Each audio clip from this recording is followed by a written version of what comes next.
rasa sedina kaya setahun.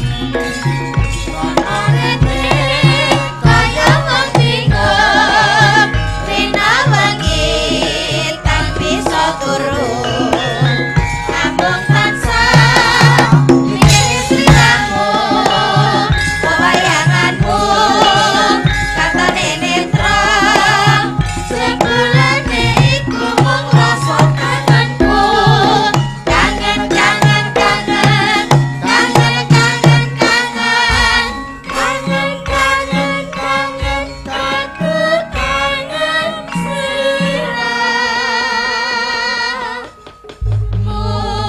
Assalamualaikum warahmatullahi wabarakatuh. Selamat pagi Mas Gareng. Selamat pagi Truk. Pagi gong pagi Mas Witru. Alhamdulillah. Wiwit jam 09.00 nganti jam piro iki? Jam 2 kurang 10 menit manut jamku.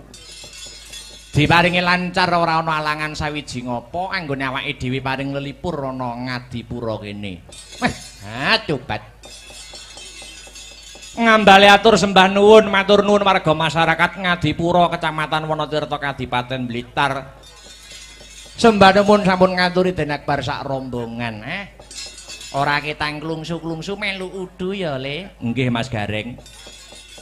Muga-muga keluarga besar desa Ngadipura tinaringan teguh yuwana ayem tentrem sejahtera bahagia lahir dan batin ya Mas. Suaramu kok beda. Lah nyocokne wayange. Nyocokne wayange ya. Ya ngene iki lah. Iya. Nyocokne lambene wayang. Amin gong sing disuwun pancen kaya mangkono. Kaya sing tak aturke mau ngarep adicara wayangan ngene iki sing diuntungkan ora mung senimane. Bener, Truk. Sing golek duit pirang-pirang contone kaya tukang parkir mung golek Serono rafia pirang meter wis dadi duit. Ora lali kanca-kanca bakul. Heeh. Ngene iki tumplek-blek nganti mau sore teh jan. Dalan ora amet lho Kang. Heeh. Iya, Gong. Muga diparingi laris kabeh. Entek dagangane kathah bathine. Amin. Aku nate ngrungokke pituturi guruku. Babakan 12 bab. Ora 12 bab mau pitutur saka guruku babakan kapitayan. 12 bab mau apa wae terus Piye jlentre Kang? 12 babakan mau ya kuwi siji. Yang singkat itu waktu. Angka loro yang menipu itu dunia. Angka telu yang dekat itu kematian. Angka papat yang besar itu hawa nafsu. Angka 5 yang sulit itu ikhlas. Angka 6 yang mudah itu perbuatan dosa. Angka 7 yang susah itu ngelakoni sabar. Angka 8 yang sering lupa itu bersyukur ana ngarsane Gusti Allah Subhanahu wa taala. Angka 9 yang tajam itu lidah. Angka 10 yang berharga itu iman. Angka 11 yang menentramkan hati itu berzikir lan sing pungkasan angka 12 yang ditunggu Allah adalah tobat. Iku pun sing penting ditekenke ngibadahe 5 wektu aja nganti lali. Saya apik yen jam 1 bengi nindakke salat tahajud insyaallah tentrem sak kulawargane. Nah, contone kaya masyarakat Ngadipura kene ya, Truk. Maringi ayem tentrem, paringi rejeki sing lumintu, leres Mas Gareng. Ana piwulang maneh, wong urip aja mung nuruti butuhing karep, ning turutana butuhing urip. Yen gur nuruti karep, jagat arep diemperi. Mula urip niku sak derma nglampahi nganti tepekaning takdir saka Gusti Allah. Ingkang mengku werdi, hidup itu hanya menjalankan ketentuan dari Tuhan Yang Maha Esa. Kita sebatas berdoa dan berusaha karena hanya yang kuasa yang mengerti mana yang baik dan buruk. Ana tembung becik ke titik, ala ketara ngono kae. Kuwi kabeh ya dilakoni awake dhewe ya, Truk. Bener, Gong. Perbuatan kebaikan suatu saat akan tetap terungkap sepintar-pintar apapun orang lain memanipulasinya. Sebaliknya suatu keburukan akan terungkap pada saatnya nanti. Wis kuwi tetep mula ana tembung wong kuwi aja sok gumunan, aja sok kagetan, aja sok getunan, aja aleman lan aja geleman. Maknane piye, Lid? Maknane piye, Kang? Ingkang mengerti jangan mudah terheran-heran atau terlalu kagum. Angka 2 jangan mudah menyesal, angka 3 jangan mudah terkejut, angka 4 jangan mudah manja. Lan angka 5 jangan mengambil yang bukan haknya. Insyaallah nyambut gawe ning ngendi wae seneng ora getapan, ora disirik karo wong. Ya elek-eleke wong iki yen nyolong kok. Nek wis nyolong iki wis. Ya sithik ora apa-apa yen rezekine dhewe. Apa meneh nglakoni metro gareng bagong kaya ngene iki Mas Gareng. Piye, Le? Piye, Kang? Ndalangi lak walah. Abot sanggane. Ndalangi iso swara kung kaya Mbah Dianom sabet trampil kaya swargi Mbah Di mantep sing ngangeli payune. Ya ta? Lah nek kuwi nasib kuwi. Ya wis bakune saiki seneng-seneng menyelam sambil minum air. Pelak, Mbah, pelak. Nanti pelak. Tintingane pelak. Dikendeni sih. Yen tawang ana lintang lanjutno Mas Heru.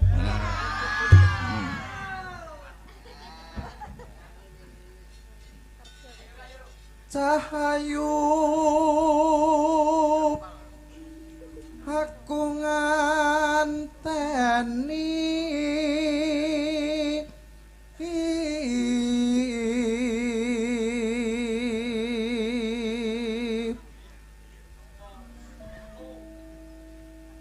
marang mega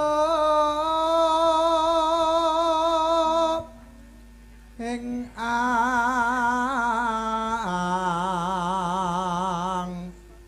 kosop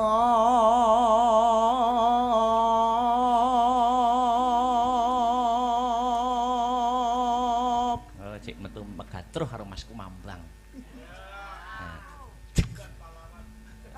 Ya. sun takon war tane reki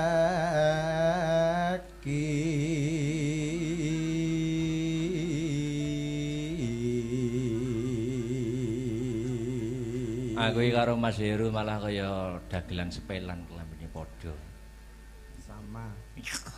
Sama Mas Da. Iya. Anyar kok baru.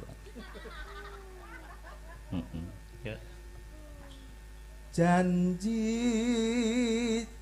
Janjiku eling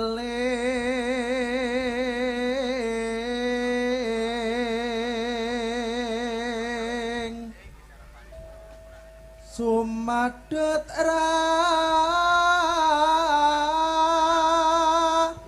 sing tias ingsun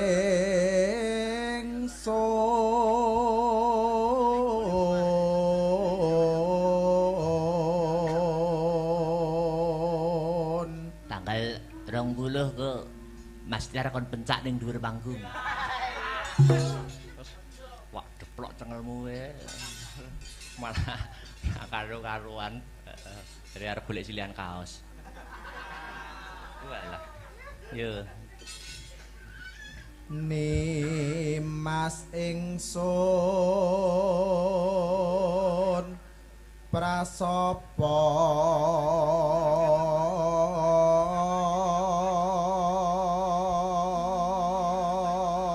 Widih. Dawane sinaksanan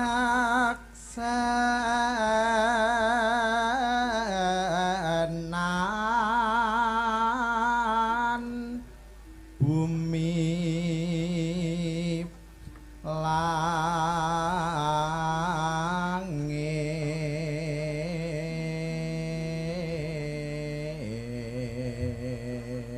Aslah beratai kreatif orang ngrusak dalang sinden penabuh. Sapa ae sak peniti, sopir bis. Iki ya kreatif. Lah kreatif ya. Nganjuk Blitar lewat bareng. Nalare ndi? Ya, ora sisan liwat Trenggalek, sisan Kamasya ngono. Nek diomongi ngeyel nesu modele. Nek dimut bathuke nana. Yo. Tangis ing tias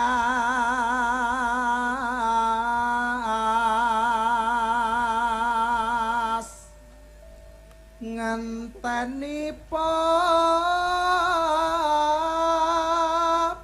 dang rap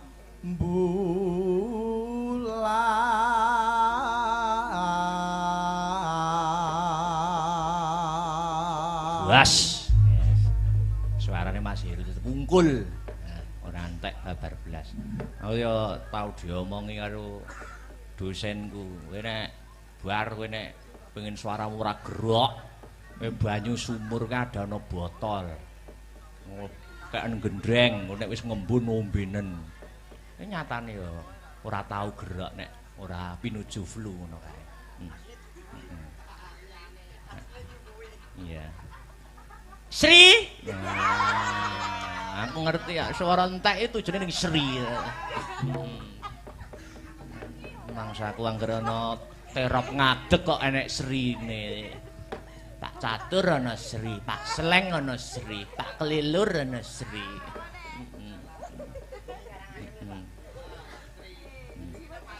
Pak anu Bima Wanagiri. Tapi kita masih bisa sesandingan kan. Masa aku cah pedalangan. Ya. Yen nawang langgam. Ya. Karo ngadeg ya alon-alon. Oh iya. Meluruskan Urat-urat saraf ngono lho, Sri. Nggih. Ya. Mboten buka rebab mawon. Waduh, Lah berat dibawani ini. ya bukane buka celuk. Waduh. Jadi sing ngenong iki tak sipani wis usul suwe. Bagongmu gantine sing biasa solonan ngene iki wae. Iki tak nuruti tak sipan. Iya. Iya. Duh, Jan. Ayo. Yuk.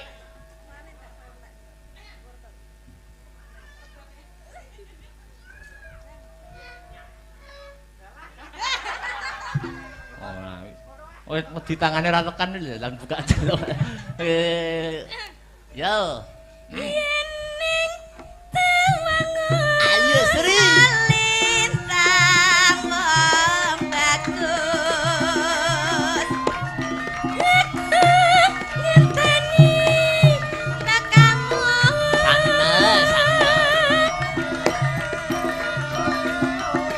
Marang mega ing angkasa Kang Mas.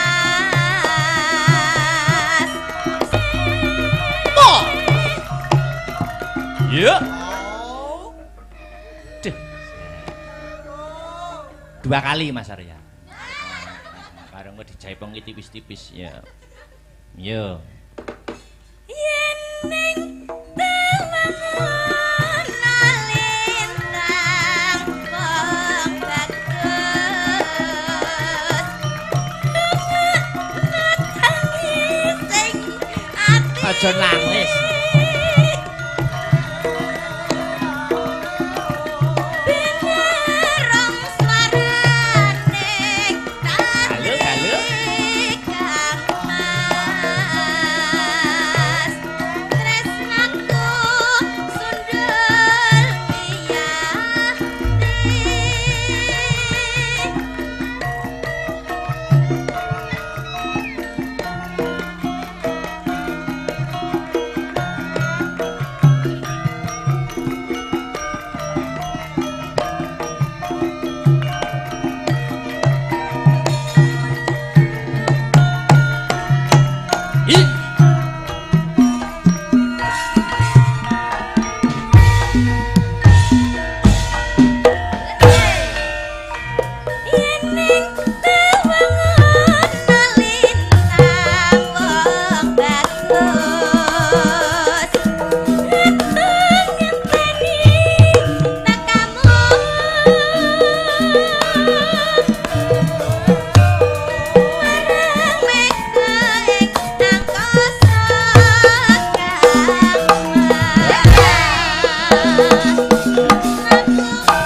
Yo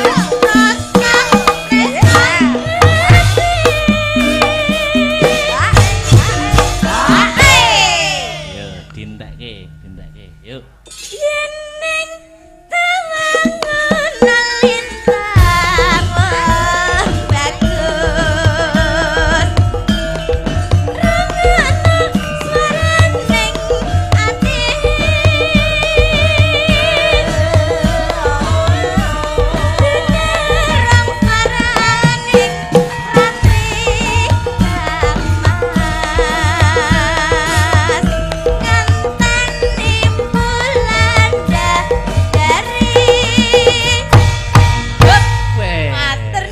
Ya. Bengi iki dikabari kancaku. Nelaladan Blitar wayangan ya ora mung awake dhewe iki mau. Entine, Tru? Iki dulur-dulur dalang nom-noman Blitar. Pada gentar. Paguyuban dalang generasi Blitar go ngeneki wayangan. Ning daleme Mas Rudi Garing. Lah, enengke ya, Tru. Dalang nom-noman iki iso sayuk rukun ngeneki wayangan rutinan. Nganjuk arep bentuk ngono angel men ya. Oh, kabeh duwe prinsip dhewe-dhewe le, prinsip dhewe-dhewe le. Kamu kok iso.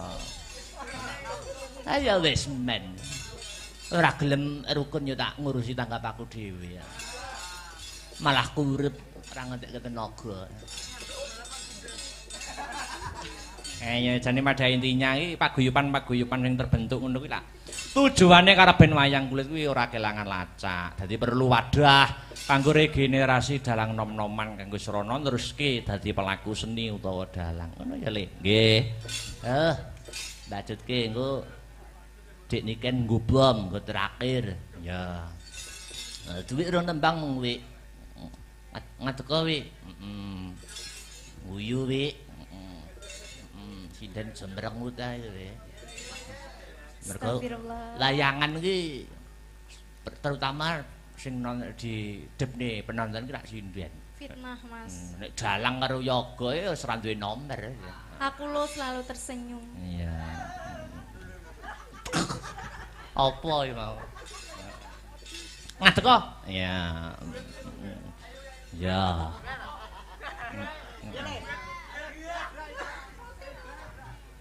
Ki gak diapa-apani to. Rasa ya ini. Ya wis tak ngadeg. Karo Victor ngadeg, Tor. Ngadeg kok, Tor. Ah, ngono. Prinsip. Ngadeg kok, Tor.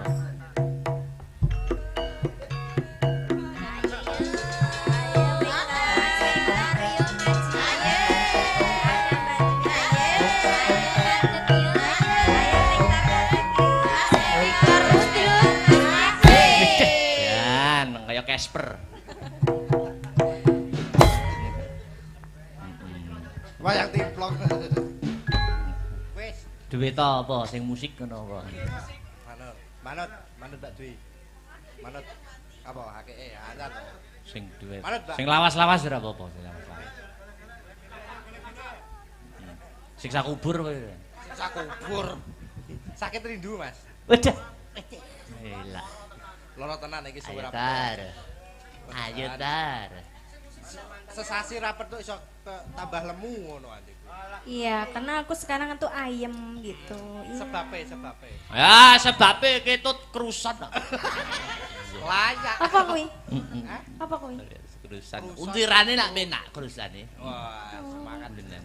Ndak roh ndak paham. Sakit rindu. Ayo. Ayo Tris, nyambut gawe Tris. Ayo Mas Tris. Temen ae iki. Ayo. Sabar to, Gong.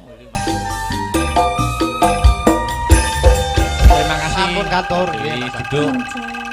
Victor aja nunggu sik iki lho, ana sing WA aku iki lho. Piye, Mas? Assalamualaikum. Waalaikumsalam. Sugeng enjing menawi kepareng badhe nyuwun telagon Heeh. kadung tresna utawi ninggal katresnan. Nggih. Menawi kepareng Victor ken beksa, Mas. Wah. Iki Hafid Oh, Mas Hafid, nggih. di tingkatku. Nggih. Ya, Mas Amin. Hafid dituruti. Alhamdulillah ring kitanipun gayeng mugi sedaya pinaringan sehat ugi pikantuk berkah. Amin. Nah, wis. Nggih. Endi mau?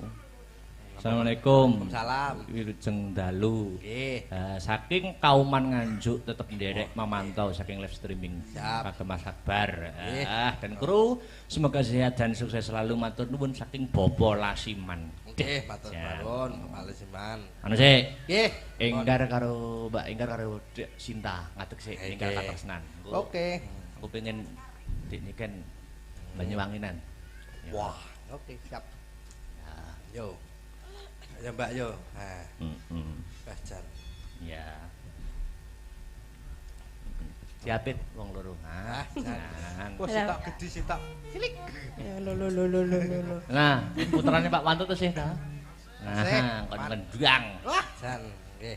Anak pengendang itu dadi ngendang. Ya, Kae, yuk monggo.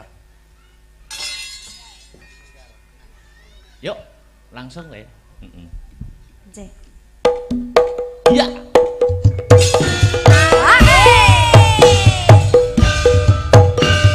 Adek Sinta, Mbak Enggar yo, Victor.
Ya, terakhir ya. Dik niken jumeneng. Ya. Berdiri.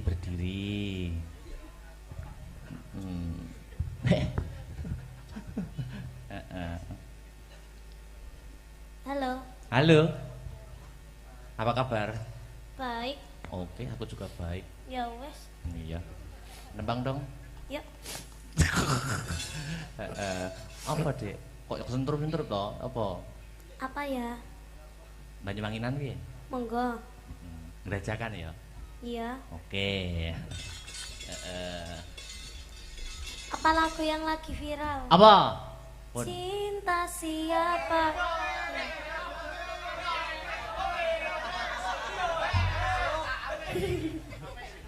Cinta bojone Akbar. Ngelanjut. Nanti bojo Akbar. Durung. Ngelanjut.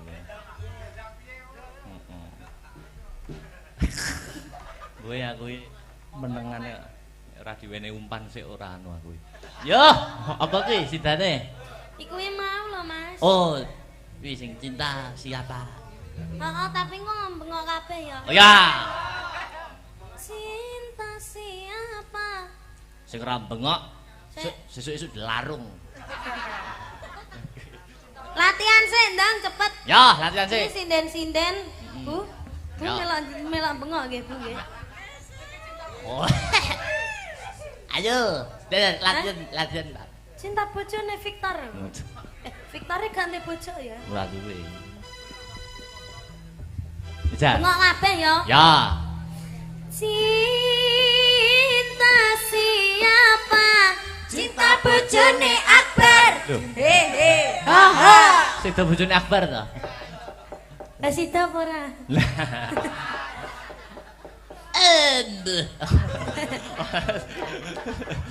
Aku nganyelke. Oke, Iya, itu aja.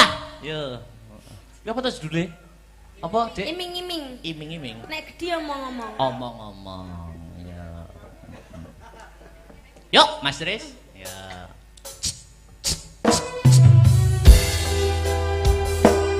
Ya. Makasih wis dibantu-bantu. Yuk. Nutuk nih lakon. Ya.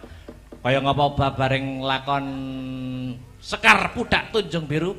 Yo, tak dereke, Tru. Ya.